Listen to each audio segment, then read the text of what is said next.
Hey guys, today I'm going to show you how to use calculator on notes. So first of all, go ahead and open up your calculator, okay?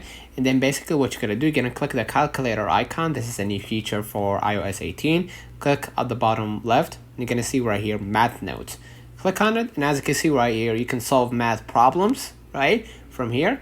So what we're going to do, we're going to be able right here to just go and, start our own calculation. Let's say, for example, I want to let's say open up a new note. I want to click at the bottom right. All right, and then basically what I'm gonna do, I'm gonna just say, let's say for example 56 by 2, right?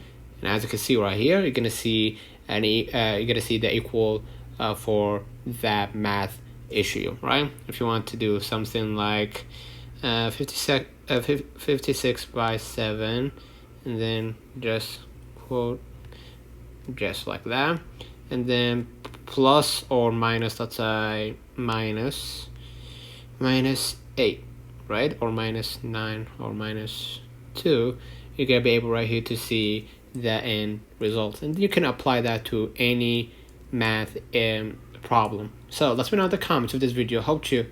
Don't forget to like and subscribe. Thank you for watching.